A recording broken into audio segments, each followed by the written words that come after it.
Marcelo Paiva, cardiologista do Centro de Combate ao Câncer e cardiologista do Instituto de Câncer do Estado de São Paulo, do ICESP. Cid Guzmão, oncologista clínico do Centro de Combate ao Câncer do Instituto de Câncer do Estado de São Paulo, ICESP. Os últimos 10 anos têm visto uma modificação muito grande no tratamento do câncer, né? Antigamente o tratamento estava baseado basicamente na cirurgia, na radioterapia e na quimioterapia. Hoje em dia a medicina descobriu vários passos moleculares que transformam uma célula normal de uma célula maligna. E com isso, novos medicamentos surgiram no combate ao câncer, não mais quimioterápicos, mais medicamentos como a gente chama de biologia molecular, que interferem no processo e que transforma uma célula normal numa célula maligna. Isso foi uma mudança de paradigma que aconteceu no tratamento do câncer e que, além de proporcionar um número maior de cura e de sobrevida para os pacientes portadores de câncer, trouxe também consigo um novo perfil de toxicidade diferente dos quimioterápicos habituais. E isso que nós estamos procurando, a medicina está começando a intervir e se preocupar e conscientizar todos os médicos e os pacientes desse novo perfil de toxicidade dessas novas medicações. Da mesma forma que o tratamento do paciente oncológico ele melhorou ao longo desses últimos anos, o potencial dessas drogas para causar efeitos tóxicos nos diversos órgãos, em especial no coração, também aumentou significativamente. O que a gente tem que reparar e dar a devida importância é que a doença oncológica passou a ser tratável, os pacientes aumentaram a sua perspectiva de sobrevida e passou-se a considerar como um tratamento de uma doença crônica.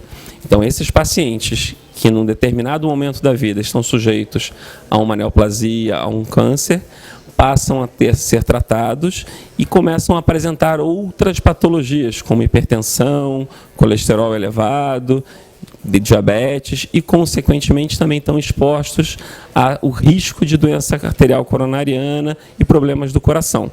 Fora isso, esses tratamentos mais modernos podem levar, como o Dr. Cid comentou, o surgimento de patologias cardíacas reversíveis ou não, dependendo do tipo da droga que ela possa ser usada. Todo e qualquer paciente deve ter o seu clínico de referência sempre em contato. Então, esses pacientes eles precisam de um acompanhamento depois de uma certa idade para realizar exames de rotina para identificar patologias, não necessariamente as neoplasias, mas potencialmente tratáveis ou potencialmente preveníveis.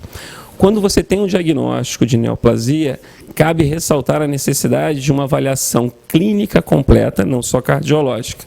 Em determinadas patologias, em determinados tratamentos, cabe sim uma avaliação cardiologista mais específica, devido ao potencial de interação dessas medicações com o quadro clínico do paciente. Hoje em dia a preocupação do tratamento do câncer, do oncologista, de quem lida com câncer, não é mais só a cura. Hoje em dia nós estamos curando muitos pacientes. Esses pacientes estão sendo uma sobrevida e uma cura muito longa. Então nós estamos muito preocupados com a toxicidade tardia ou o que pode acontecer tardiamente com esse paciente. Ele fica curado com câncer, mas infelizmente os tratamentos são agressivos, eles são tratamentos que interferem com o metabolismo celular e podem causar consequências futuras para o paciente.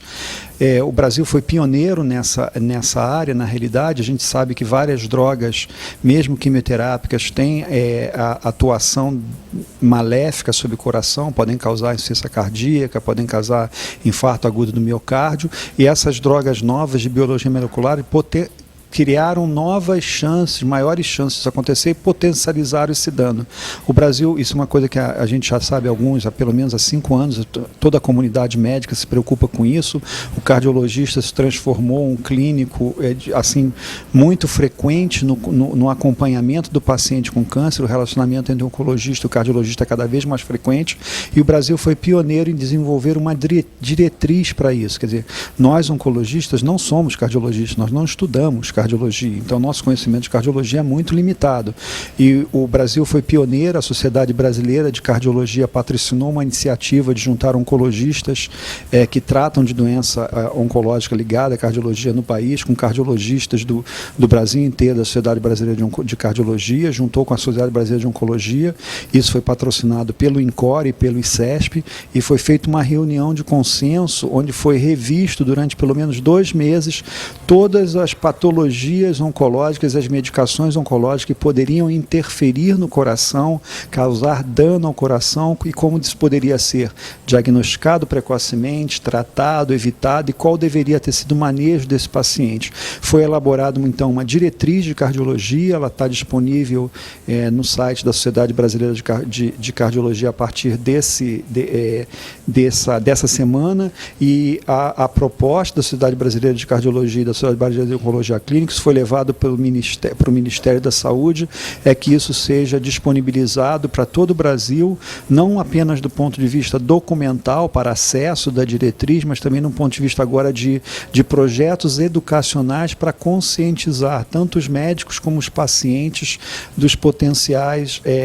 intercorrências cardiológicas que esses pacientes podem vir a ter. E como eu falei anteriormente, por ser uma coisa completamente diferente do perfil habitual que tanto médico como paciente estão acostumados ou esperam ter como toxicidade do tratamento do câncer, isso merece uma atenção e uma dedicação mais particularizada nesse momento. Os anticorpos monoclonais, eles têm a característica de estar ajudando na resposta do tratamento, principalmente na neoplasia de mama, na neoplasia de cólon, e com relação à evolução desses pacientes no curto e no médio prazo, está associada a uma incidência maior da disfunção ventricular esquerda, ou seja, de uma redução da contratilidade do músculo cardíaco.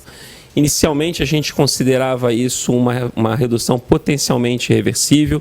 Hoje em dia, a gente já está vendo casos de reversão apenas parcial, mas a grande diferença é que, como são drogas recentes, como o Dr. Cid Guzmão falou, existe a necessidade de um acompanhamento mais a longo prazo para ver o potencial efeito dessas medicações na sobrevida e na qualidade de vida desses pacientes. No caso dos agentes biológicos, os inibidores da tirosinoquinase, que também são medicações importantes, consideradas como terapias de célula-alvo, onde você buscava direcionar o melhor atuação da medicação, você hoje em dia também consegue identificar alterações no sistema cardiovascular, principalmente a hipertensão sistêmica, a disfunção ventricular esquerda também associada ao alguns tipos de medicação, como o sunitinib, e você tem que, ao longo do tratamento, acompanhar esses pacientes, porque existe também uma característica de reversibilidade dessas alterações cardiológicas, uma vez que você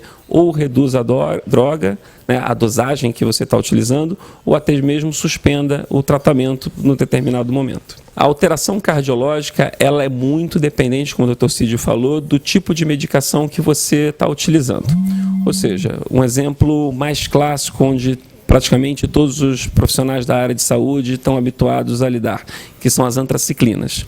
As antraciclinas são drogas extremamente importantes durante o tratamento de pacientes, tanto adultos quanto crianças.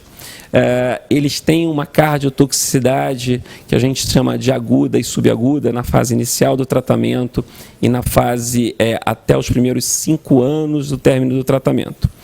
Com a sobrevida maior desses pacientes, a melhor resposta ao tratamento oncológico, esses pacientes ganharam mais anos de sobrevida. E o que a gente notou é que, com o passar dos anos, surgimento de um novo pico de incidência dessa cardiotoxicidade, chamada cardiotoxicidade tardia, pode ocorrer por volta de 10 a 15 anos após o término do tratamento, fazendo com que esses pacientes que fizeram uso dessa medicação devam ser acompanhados por tempo prolongado. E essas drogas novas, que a gente ainda está acompanhando os resultados iniciais, merecem uma atenção especial também. Não só no câncer, mas todo o futuro, toda a medicina, nós estamos vivendo mais porque nós temos mais remédios para combater as doenças, né? Se você pegar na Idade Média, ou antes da Idade Média, no período do Império Romano, da Grécia Antiga, a sobrevida média era em torno de 30 a 40 anos. Tá? Por quê? Porque não existia medicação para tratar a infecção, para tratar a virose, para tratar as vacinas, não existia nada disso. Quando a medicina começou a evoluir, começou a descobrir medicamentos, vacinas, antibióticos, a sobrevida consequentemente, paralelamente, começou a subir também a sobrevida média da população. Hoje nós temos uma sobrevida, uma idade média por em torno de 75, 70, 82 anos, porque existem medicações e tratamentos. Tá? Isso permite que o ser humano viva mais hoje em dia do que vivia no passado, graças aos remédios. Infelizmente, como tudo na vida, a gente paga algo por isso, né? Existe um custo nesse desenvolvimento todo, e nenhuma droga é isenta de efeito colateral. A aspirina, que todo mundo toma para qualquer dor de cabeça, ela tem 5 páginas de efeitos colaterais, e efeitos colaterais que podem ser fatais. Tá? Então, todas as drogas possuem efeitos colaterais. O importante é você conhecer os efeitos colaterais, identificar o grupo de risco das pessoas que podem tomar medicação X, medicação Y, e como você vai acompanhar os pacientes que são submetidos a drogas mais potencialmente tóxicas do que outras, ou um paciente que esteja no grupo de risco maior do que outro. Todos os medicamentos são importantes, eles permitem que a gente chegue hoje em dia aos 70, 80 anos de vida. No câncer foi o que aconteceu. Até 20 anos atrás, quando eu terminei a residência, a gente tinha menos de 15 drogas para tratar câncer. A maioria dos pacientes, infelizmente, não era curado com a medicação. A sobrevida era pequena, a taxa de cura era pequena. Isso nos últimos 20 anos tem subido drasticamente. Hoje em dia, de um ponto de vista geral, 60% a 70% dos pacientes em câncer de adulto, eles ficam curados com tratamento. Em crianças, isso é mais significativo ainda. Cerca de 90% das crianças ficam curadas de tumores infantis. Tá? Mas, obviamente, a turma de medicações que têm potenciais efeitos colaterais, como o Dr. Marcelo falou, seja na fase aguda do tratamento e seja na fase tardia também. Então, se nós estamos curando o câncer hoje em dia, a gente tem que acompanhar esse paciente agora a longo prazo. Isso é uma preocupação que começou na oncologia pediátrica, hoje em dia já é uma preocupação da oncologia de adulto. Eu curei esse paciente, mas agora eu tenho que acompanhá-lo para saber se ele vai ter ou vai desenvolver algum dano tardio, alguma outra patologia secundária ao tratamento que ele fez. Hoje em dia, isso é um grande avanço na medicina oncológica hoje em dia. Hoje em dia a gente não está mais só preocupado em curar o paciente. Tá bom, eu curei o paciente, agora eu quero acompanhá-lo para que ele tenha o resto da vida dele também sadia e sem nenhuma consequência do tratamento que ele fez. Essa é a maior preocupação hoje em dia. De uma forma geral, o cuidado que qualquer paciente deve ter, ele é o mesmo que a gente recomendaria para qualquer pessoa. Buscar hábitos de vida saudáveis, não só ficar preocupado em relação à sua doença oncológica, ele tem que prestar atenção aos outros problemas de saúde que ele tem, aos outros agravos. É tão importante quanto tratar a doença oncológica, tratar a sua pressão alta, tratar o seu diabetes, continuar a levar o ritmo de vida o mais saudável possível durante e após o tratamento. Sempre que possível, procurar uma atenção conjunta. Como o Dr. Cid comentou, essa parceria, que não é nova no Brasil, entre cardiologia e oncologia, ela se deu porque hoje em dia é muito difícil um médico deter todo o conhecimento ou grande parte do conhecimento em todas as áreas. Mas também não adianta tratar o paciente segmentadamente. Para você atender ao conjunto de necessidades, buscar um atendimento multiprofissional, multidisciplinar, onde os participantes do tratamento, sejam médicos, fisioterapeutas, psicólogos, eles façam parte de um grupo que possam atender ao indivíduo como um todo.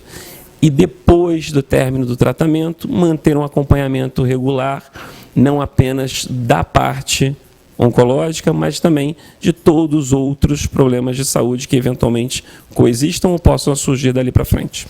Complementando o que o Dr. Marcelo falou, a parte da informação, né? Procurar ter sempre um diálogo bastante aberto com o seu médico, tá? Procurar perguntar para ele, questioná-lo, tirar todas as suas dúvidas que você possa ter. Não só o médico é responsável pela sua saúde, mas o principal interessado e o principal responsável é você mesmo, o paciente. Então procure sempre ter um diálogo bastante aberto com o seu médico, com a equipe médica, tá? E hoje em dia nós temos uma ferramenta maravilhosa na mão, que é a internet. A internet mudou o mundo, transformou o mundo. A informação hoje em dia é uma coisa online em tempo real. Procure apenas, né, quando buscar uma informação pública, filtrar as coisas boas das coisas ruins, mas a gente tem mecanismos de fazer isso, e procure manter-se interessado e consciente da patologia e da doença que você tem, dos avanços que estão acontecendo nela, nos efeitos colaterais que possam ter, como como você pode lidar mais com essa doença e sempre procurar ter um diálogo muito aberto com o seu médico. O médico vai estar sempre disponível para conversar com você. Ele é o maior interessado na sua saúde.